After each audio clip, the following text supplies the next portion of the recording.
What up? We've said several times now between videos and streams that Slam Titan is the strongest build we've played in PoE 2's campaign, and having done it all once again, oh yeah, that was 100% correct. This build flattened everything, and it's tanky like a brick wall. So let's go ahead and get into the build, but before we do, help us out with some YouTube busy work. Like, subscribe, and hype the video if you're on mobile. These all tell YouTube to show our content to more people so we can keep doing this.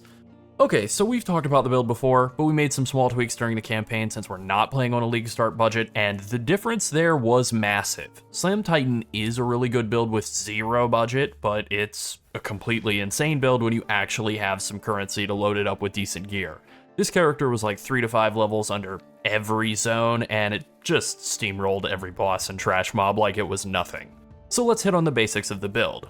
It's a Slam Titan, it stomps on everything, and then the monsters die. That was pretty easy. It isn't using a shield, shields are for cowards, so we're not doing anything like that. As for the gearing, it's pretty simple during the campaign too. You really just want the biggest, baddest two-handed mace you can find with as much damage as possible, and then armor. Some resistances aren't bad to have. As for stats, you pretty much just go all strength in the tree. You can throw in a little bit of dex or int here or there as needed to fill out your support gem requirements, but that's pretty much it. You're just going to be wearing strength-related gear the whole way and just kind of stomping on everything until it's dead. Now let's talk a little bit about defenses. Armor is a really strong defensive layer during the campaign. Armor in Path of Exile 1 and 2 grants damage reduction based on the size of the hit that it's mitigating. So against big hits, armor is really bad unless you have a massive amount of it, but most of those hits are boss slams, which you just dodge. Most damaging hits in the campaign are very small. Getting 40 to 50% damage reduction against most monsters is really easy. Combine that with Armour Applies to elemental damage, and you can basically just clear the campaign with negative resistances and not really even notice. We just did. It's only once you get deep into the endgame where you need to invest into armor quite a lot that it starts to be less competitive with stacking energy shield, and even then your mileage is going to vary based on the build. This build feels outrageously tanky so far. It's kind of unfair to the monsters. They're definitely breaking their hands on the warrior's jaw. Compared to every other build that we have played thus far this league, the transition from the endgame into mapping, this one has felt so much tankier than any of the others. So let's talk a little bit about that early endgame. It is just straight up flattening everything except for the map bosses, and this character, even though it's kind of using a mixture of some gear that we've crafted in anticipation of pushing this build pretty far, it's still using a weapon that was made in Act 4. There's something very weird going on with the defensive scaling on map bosses with the full map boss tree unlocked. They aren't really that dangerous, but they take forever to kill on a character that's just finished the campaign. This is a tier 1 map boss that we're fighting here, and here's a tier 5 map boss with the map bossing tree unspec'd 5 minutes later. No gear changes or anything. It's kind of neat that the bossing tree basically gives you a bunch of max level pinnacle bosses at the end of every map, but it's also a little weird when you're leveling a new character and now you're running into those guys at the end of a tier 1 map. Alright, so let's talk a little bit about the PoB and the skills that we recommend in each of the acts, because they do change from Act 1 to Act 2 to Act 3 and beyond. So for Act 1, you have this really powerful combo of Rolling Slam into Bone Shatter. It works really, really well. It's sort of a combo. You do just the first hit of Rolling Slam, and then you follow that with a Bone Shatter hit. And what this will do is it will trigger enemies to be stunned, or heavy stunned with Bone Shatter, and then by hitting them with Bone Shatter, you do this shockwave of damage, especially if you're using the Impact Shockwave support gem on Bone Shatter, and it'll just basically clear out packs of enemies. It's one of the strongest early clearing combos of skills that you can get off of like any character in the first like 3 to 5 levels of Act 1.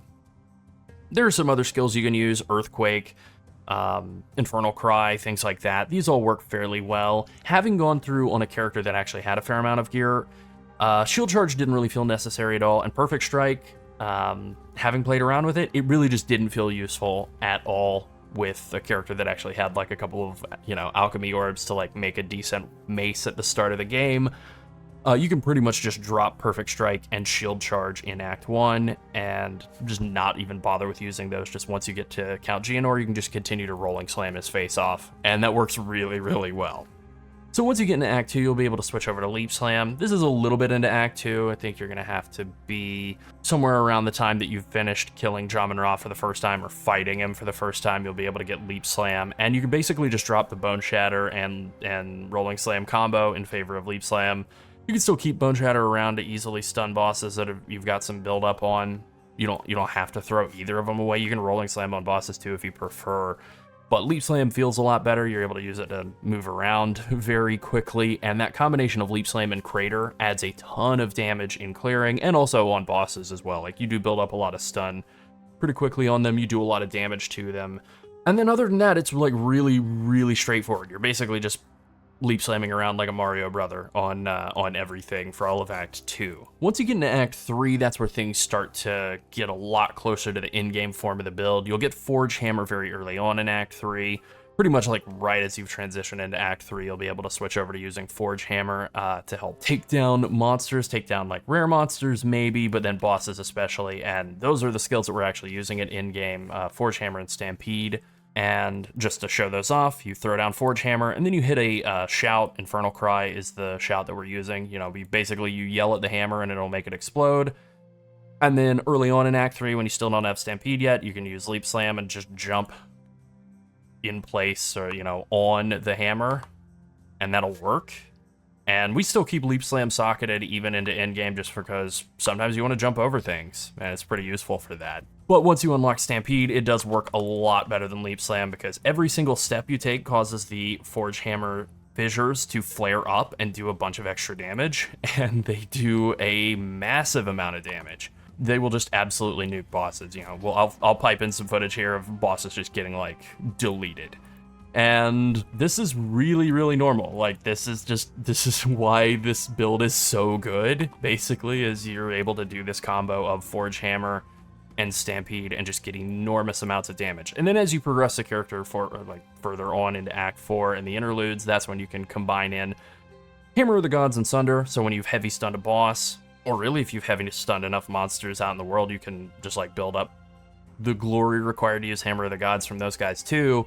Just throw these out randomly, but pretty much we only ever do this on bosses. You throw a Hammer of the Gods, and then as soon as you finish the Hammer of the Gods, you can hit Sunder, and those will combine to do just like this hilarious burst damage combo where you're sundering the enemy's armor, you're making them have fully broken armor, so not only are they taking 20% more damage from broken armor, they're taking an extra 20% additive extra damage from Sunder fully breaking their armor, and that's hitting like 1 frame before the Hammer of the God shows up and blasts their face off.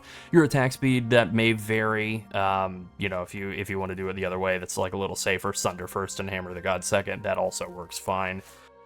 That's pretty much it, and I think that's really nice about the way that we have this build set up is like, you just use 100 spirit, you don't need any spirit, and that actually is really great for your body armor to not have to waste any of the armor prefix option or life or whatever on spirit. Same going with like your amulet, it cuts down the cost of an amulet not needing any sort of potential defensive stats like life or global defense or armor or anything that could have been on an amulet. Instead, to get spirit, we're just using Herald of Ash, Overwhelming Presence, and Scavenge Plating. Herald of Ash gives a ton of clear, right? And then Overwhelming Presence gives you massively reduced enemy elemental ailment and, more importantly, stun threshold reduction, so it's very easy to build up heavy stun on bosses and on random enemies. You basically heavy stun every single random enemy you ever come across with one Stampede cast.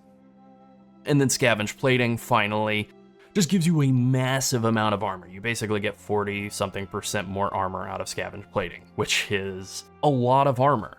So the one downside of not getting any extra spirit, and maybe you could justify instead of doing like a stat amulet, you could do like whatever the spirit amulet is called, is you kind of really only have precision as your only option for a support gem for your auras.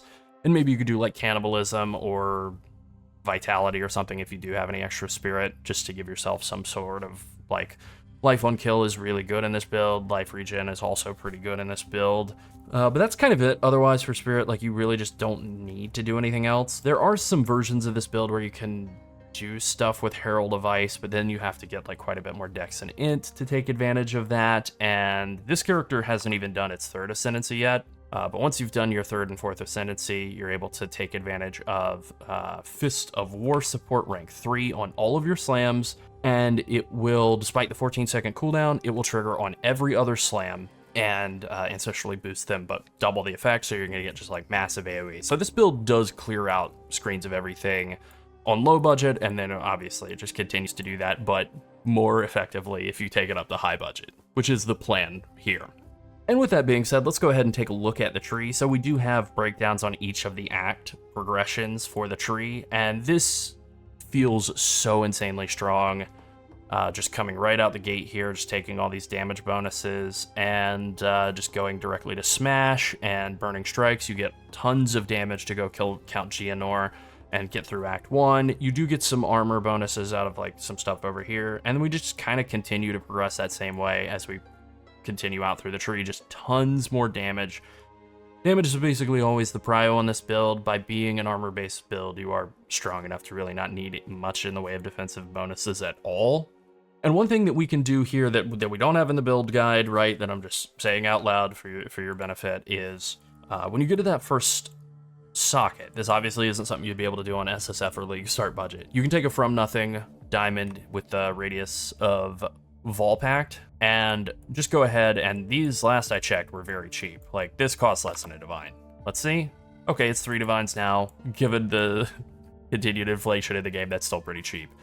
You can take Light on your feet, which will give you 3% move speed and immune to hinder and maim. That's a good one, but more importantly, you can take Momentum. So you'll ignore all movement penalties from armor. That's 5% movement speed reduction from your body armor. That's completely removed. Reduce slowing potency of debuffs. You can even take some of the small passives around here for 3% more move speed a pop as well if you want, just for the sake of like moving faster in the campaign, getting yourself like 5% move speed out of this, 3 here, 3 here, 3 here.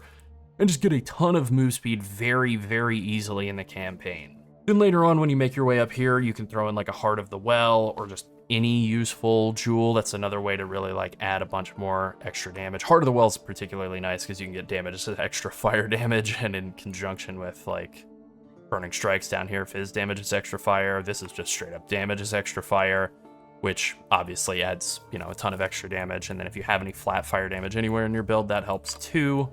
But, you know, that's something that's not as high priority. Ultimately, our goal is to switch over to Blood Magic once we're kind of either in the, like, into the campaign, or maybe if we're moving a little fast, maybe, like, more toward the start of the end game. I actually have not bothered to do that just yet, just because I had some Mana Leech and it was pretty easy to sustain, but I've reached the point now where, like you can see, this is just like nuking my mana pool every single time I cast Stampede. So I'm probably a little overdue for switching over to Blood Magic, to be honest. But either way, Blood Magic does feel really good once you make that swap over to it. And yeah, that's probably going to be like something I'll do in 30 minutes, basically. All right, so let's talk about one of the most powerful interactions that this build has.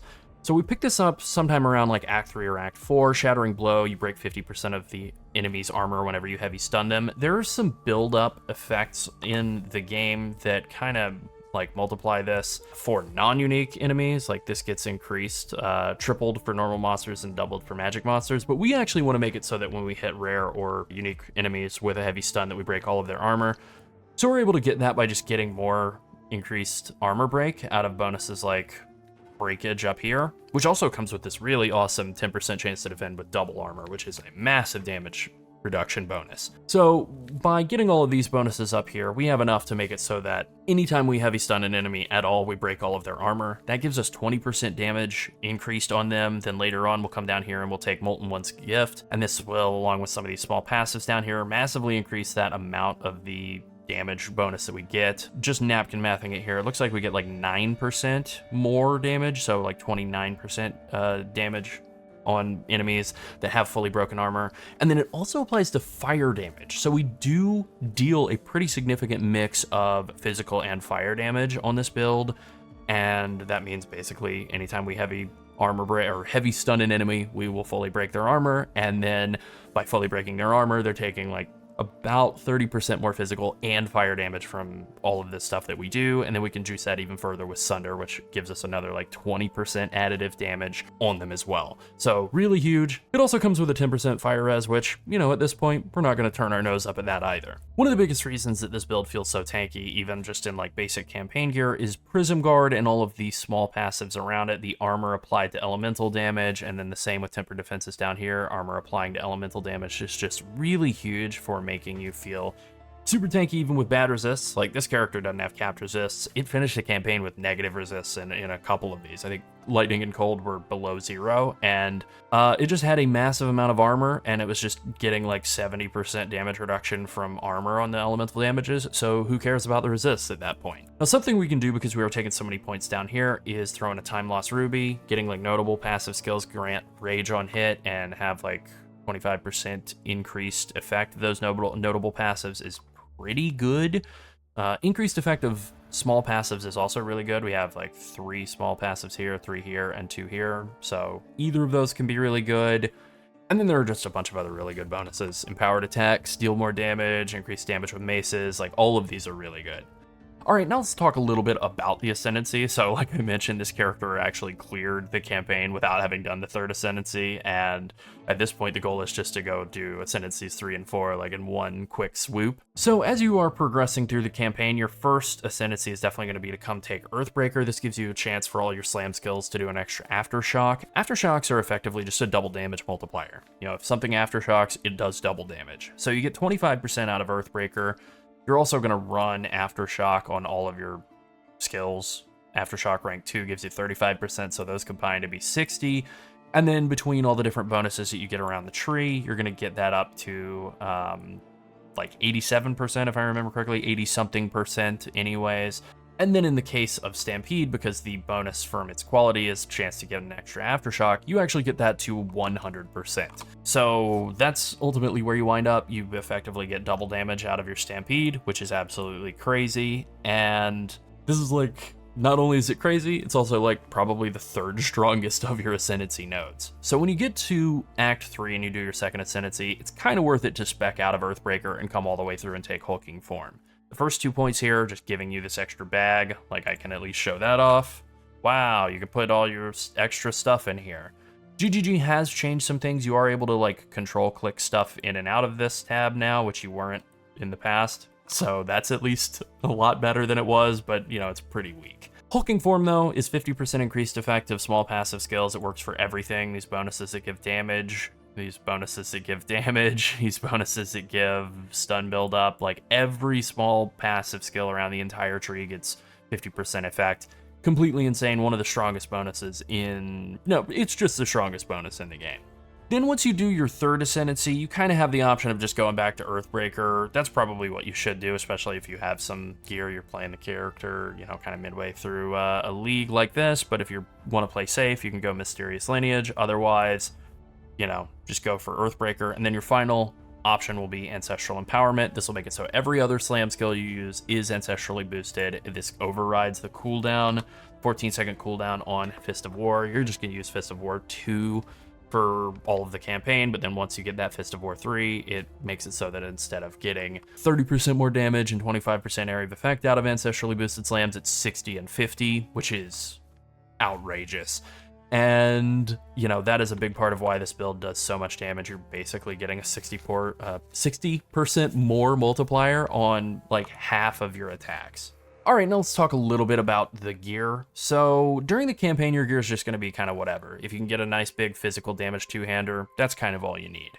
Slam Titan really is just a big magnifier for all the gear that you pile onto it. If you feel like your damage is lacking at any point during the campaign or in-game, it means you're ready for a weapon upgrade. If you're not feeling tanky, it means you need more armor or more armor applies to elemental damage. Getting added physical and fire damage for that matter on your rings or gloves is also pretty nice. Getting a helm with armor applies to chaos damage, which is an abyss mod, is absolutely massive in this setup in the end game. One of the most important things about this build is that you just don't require any uniques at all. So it's really easy to play in SSF, it's obviously great to play in League Start, but it does work really well with some uniques. Rizlatha's Coil, for example, a well-rolled one of these, can be worth about 10% more damage, which is absolutely crazy to get out of a belt. Obviously you can run Headhunter as well. Headhunter is Headhunter. It's really fun and also kind of annoying at times. But belts are also just a really good spot for like fixing resistances too. You know, if you're a little bit off on resistances, you can just get a super tanky belt with a bunch of life, armor, and resistances and feel really good about having an incredibly strong defensive item there as well. In terms of what you're looking for on a weapon, you're really just looking for as much physical damage as possible. Fire damage on a weapon can be okay in the campaign. perfectly fine, but physical damage is going to translate into more damage on all of your skills and more damage converting over into fire with Forge Hammer, so it's really ideal to get as much physical damage as you can. If you can get any life or mana leech in the campaign, that's pretty awesome too. Alright, so that's pretty much it for the character so far. In terms of our future plans, we've got some pretty good gear lined up for it thus far. We're probably going to push this character pretty hard. You know, in the past, we've really only played this as like a low-budget League starter build and thought it was awesome for that purpose, but it's going to be fun to kind of flip things around with the Poison Pathfinder, basically, where last League that was like our League finisher build, and now this might be like our ultimate build of the League. So we're going to go all in on this and just see how hard we can really push it. Alright, that is it. Be sure to like and subscribe if you enjoyed the video, and finally thank you to all of our channel members. If you want to support us and help us make more PoE content, consider becoming a channel member as well. Thanks for watching. Bye.